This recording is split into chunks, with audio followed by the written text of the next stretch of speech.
Hi, this is Elliot Fishman, and welcome to our latest vodcast. And this is going to be on CT of small bowel tumors, detection and classification.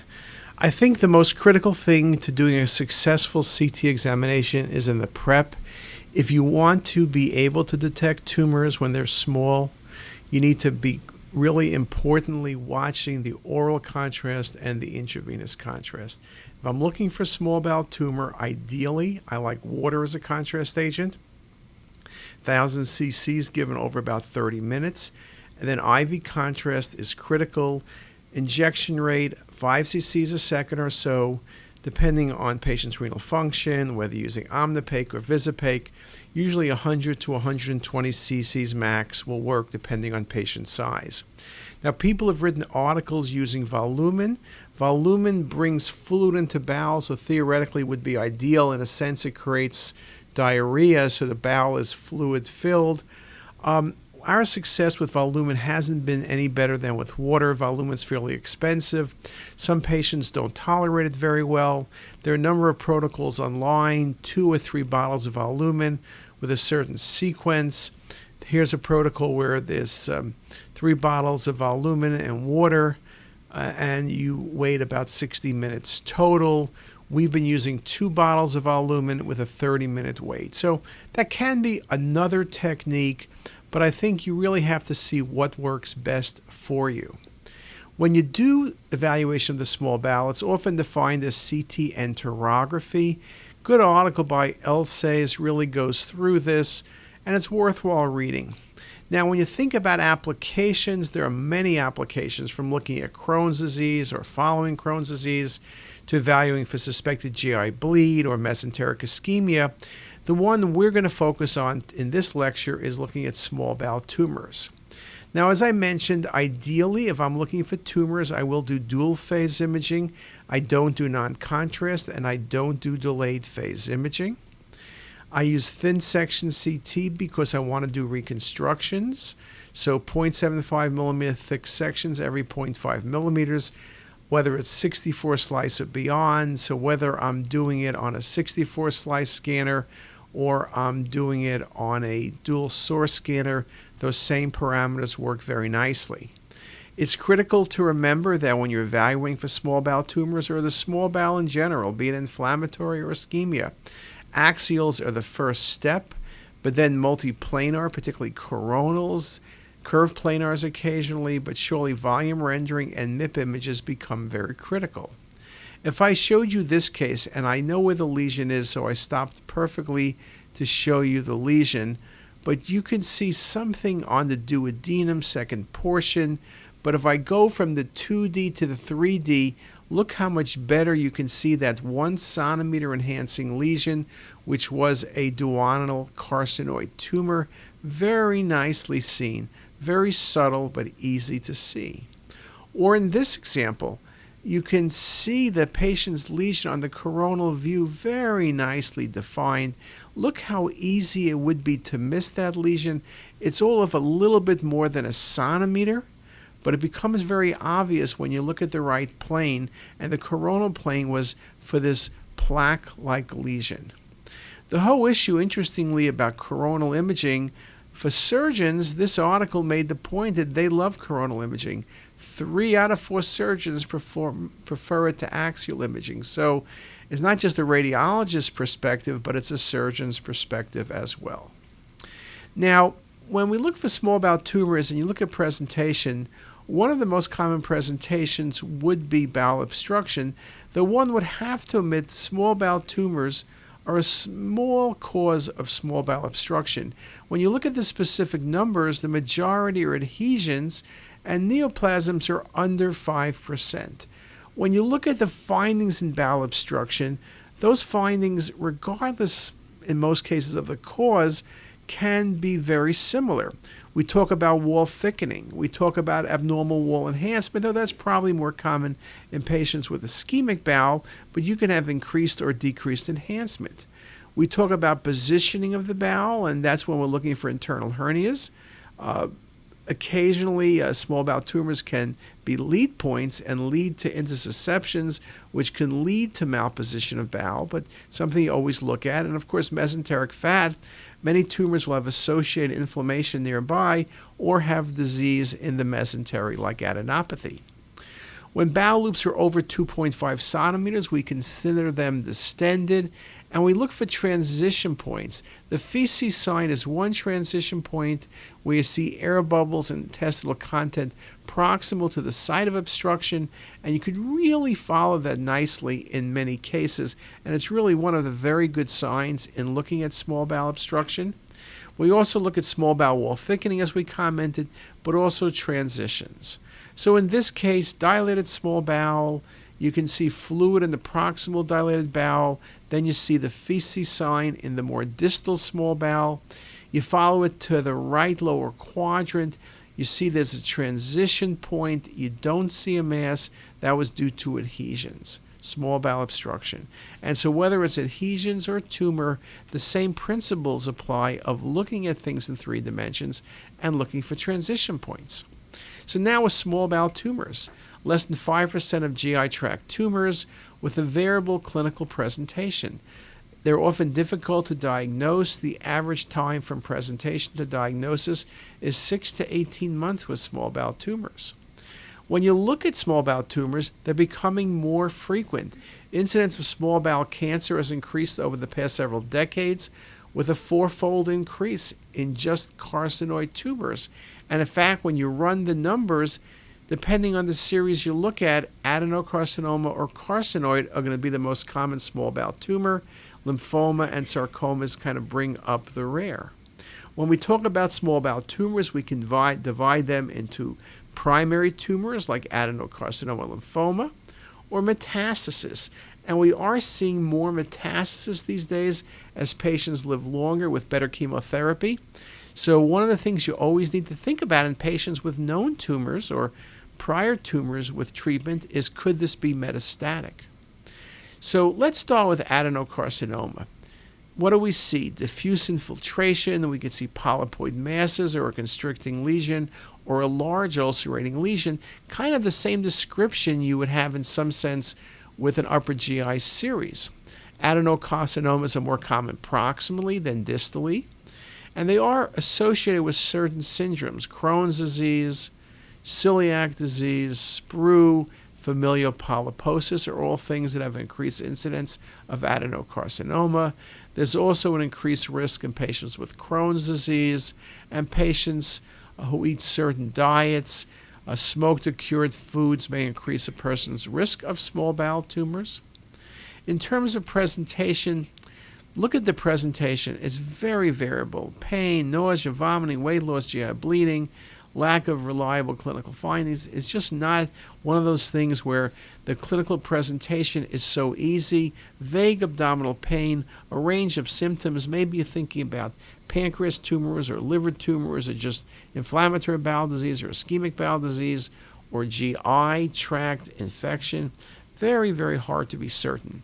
And you can see because of that, unless you're very careful, it's so easy to miss. And that's what really leads to a delay in diagnosis. Sometimes the patients don't get the right study. Sometimes they get the right study, but it's performed incorrectly. And sometimes it's performed correctly, but we miss the diagnosis. So in this case, coronal views, look how nicely you see the thickening of the focal portion of the 2nd to 3rd duodenum. There's a polypoid mass present. You see proximally and distally the normal folds. Here you see a 2-centimeter mass. That was a cancer. Think how easy that is to miss without looking at this plane or without looking at good distension. Or this example, when you look at the 3rd portion of the duodenum, it looks kind of maybe a bit full, but easy to walk by, very easy to walk by. But look at the coronal. Look how extensive the tumor from the 2nd portion of the duodenum to the ligament of Treitz. Very extensive and so easy to miss on the axial view. You would think this was causing obstruction, but it's not. Sometimes transitions are easy. You see the thickening, you see the prominent enhancement. And so a very nice example here of a adenocarcinoma causing obstruction. And occasionally you will get fooled. Here's an obvious large mass referred to pancreatic cancer clinic. Interestingly, we don't see dilated ducts, so maybe you'd say, okay, could this be something besides pancreatic? We talk about things that simulate pancreatic tumors, just tumors of the small bowel. We never really think about adenocarcinoma when it's bulky, but it can simulate a pancreatic cancer. So in this case, large mass by head of pancreas. The mass is ulcerating, and this was initially felt to be a large carcinoma of the pancreas invading duodenum. At the end of the day, it was a primary duodenal cancer. And here's another example of a large duodenal cancer, which again kind of looks like pancreas in part, and it's obstructing the portal vein, it's obstructing the common duct, yet this was an aggressive tumor of the duodenum simulating a pancreatic cancer. Duodenal cancers can subtly enhance, and you can see in this case the lesion's all of 2 centimeters, medial wall. Again, it's just very subtle but easy to recognize, and there's some small aortocaval nodes present. Here it is in 3D. Very nice example. The enhancement, the prominence of the folds, all of this very nicely seen, and you can see why water is so good as a contrast agent in this scenario. Now, other times, the way you look at the images will depend or define how easy it is to see. Here, I would admit the third portion of the duodenum is dilated and there's a transition, and you should suspect something, which is much easier to suspect on the coronal views. Look at the transition by the third to fourth portion of duodenum. This large infiltrating tumor. Unfortunately, this patient who had symptoms for well over a year now has multiple liver metastasis and would be unresectable for cure. But look how easy it is to miss that originally, and here it's diffuse infiltration with a small bowel adenocarcinoma with liver metastasis. Now, talking about tumors arising in bowel in patients with long-term conditions like Crohn's disease, here's a good example of markedly distended bowel, Crohn's patient. So you figure, like many Crohn's patients, there must be a stricture, and sure enough, right lower quadrant, inflamed, thickened bowel, transition point, Crohn's disease. Patient needs surgery. Now, in this case, the stricture is so long and the obstruction so impressive, there's no choice about treating conservatively. This patient had been treated conservatively for the past 18 months, but the process only worsened. So you can see very nicely in this case the thickening. Now, you would say, okay, most compatible with Crohn's disease. That's what I thought. That's what the surgeons thought. At pathology, a couple days later, this ended up being an adenocarcinoma in an area of Crohn's disease. There's no mass effect, so sometimes you get that adenocarcinoma with dysplasia, but there's no true mass effect present. So usually you will get some idea of when you have Crohn's and the bowel looks really thickened, or you see lots of nodes, you might at least think about that possibility. If you would think about the possibility of cancer, it becomes important the surgeon does a wider excision, and also they will sample more nodes at time of surgery. Now, the second tumor type we'll speak about are carcinoid tumors. They're an unusual group of tumors that range from indolent tumors to aggressive metastatic disease. It's one of the tumors that's increasing in incidence over the past several decades, more common in women in the 5th to 7th decade of life. 60 to 70% of carcinoids occur in the GI tract, and now in the large bowel is the most common site. The small bowel is indeed number 2 in that regard. When it involves small bowel, it's most common distally, like in the ileum, and least common duodenum. It's more common in men and more common in African Americans and less common in Hispanics. Presentations are variable. Incidental finding on endoscopy or CT. You may have carcinoid syndrome, where you have these episodes related to metastatic disease in the liver. In order to have carcinoid syndrome, you need liver metastasis, essentially. You can present with bowel obstruction, perforation, intussusception, ischemia, and GI bleeding. Now, when you speak about carcinoid tumors, you can divide things up into duodenal carcinoids and distal or ileal carcinoids. The duodenal carcinoids are unique because serotonin excess and carcinoid syndrome rarely occur as they arise from the enterochromaffin cells. These duodenal carcinoid tumors are more frequent in the periampullary region in patients with type 1 neurofibromatosis. With neuroendocrine tumors, the tumors are small but enhance intensely, often on both arterial and venous phase imaging, and when they're located periampullary, they can indeed obstruct. Some basic facts: these tumors account for 26% of GI metastasis. Ileum is the most common site of small bowel carcinoid. Arterial phase imaging is critical for CT detection of the lesions, though some of the lesions, as noted, may be seen better or as well on venous phase imaging. A classic thing is desmoplastic reaction with mesenteric masses, and up to 40% of carcinoid tumors are in fact multifocal. If you look at the CT findings, the classic thing, primary mass in bowel, used to be uncommon. Now with better resolution CT and faster scanning with bright tumor masses, we can see them more commonly. Desmoplastic reaction, mesenteric mass with desmoplastic reaction, calcification is so classic. Calcification from mesenteric mass and liver metastasis are all things that you might see. Now with carcinoid tumors, they secrete serotonin, which is metabolized by the liver and excreted in the urine. Liver mets are seen in over 90% of patients with carcinoid syndrome, and that's a critical thing. You're not going to get metastasis to the liver unless you have carcinoid syndrome typically. And as we said, the liver metastases are simply vascular. When you look at some of the numbers, this article by Kamai talked about the accuracy of CT for lesions under 30 millimeters, that it was indeed high when compared to surgery and enterocolitis. The detection sensitivity and specificity of 196%, negative predictive value 100%, positive predictive value 94.7%. Those are very impressive numbers, and Kamaui then made the point that it's the potential to be the study of choice by providing these multi-planar images and detecting even the smallest tumors because of enhancement. So again, this is becoming state of the art. And just simple examples: here's a duodenal carcinoid tumor, not as bright as the typical ileal carcinoid tumors. Again, what could this be? It could be a GIST tumor perhaps. It's a smooth mass with ulceration in the second portion of the pancreas, but a very nice example of a duodenal carcinoid tumor, really nicely shown in this example. Again, duodenal carcinoid tumors enhance. They typically aren't as bright as the ileal carcinoid tumors. One pitfall, perhaps, is when you have duodenal carcinoid tumors, it may be hard to distinguish them from a neuroendocrine tumor of the pancreas. They could almost be in the same space.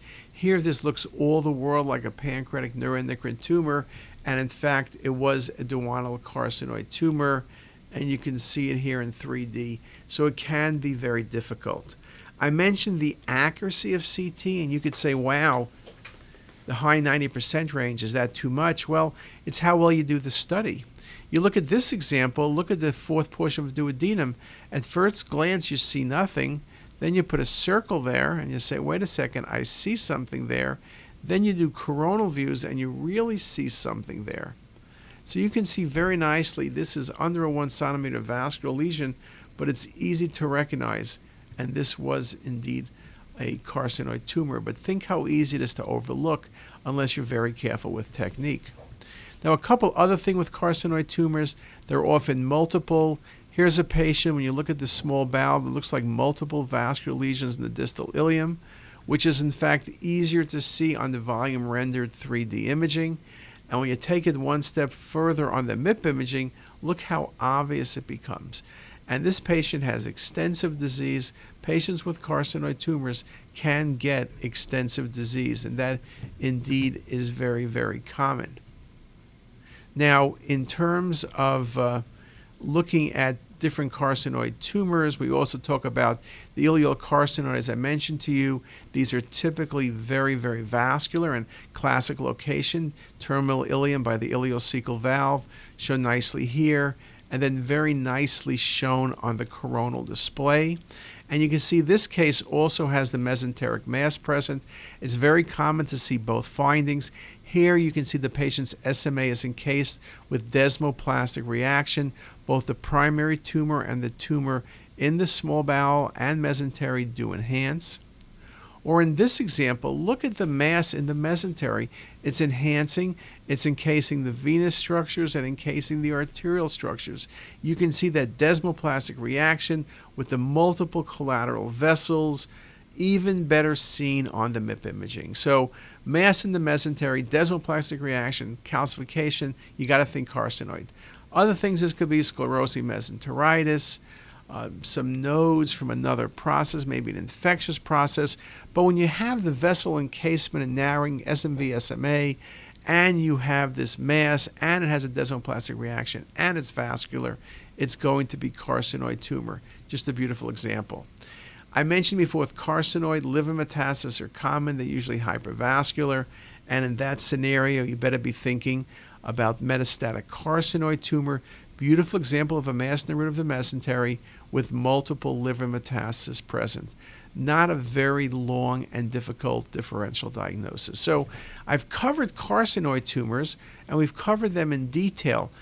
We used to be able to see the mesenteric mass with the desmoplastic reaction and never saw the primary mass. Now with fast scanning and reconstructions and water as a contrast agent, it's very easy for us with a high degree of accuracy to detect both the primary tumor and the sites of tumor spread. So with that, let me stop here and end on carcinoid, and let's take a coffee break for 15 minutes and come right back and get started with just tumors of the small bowel. Be right back.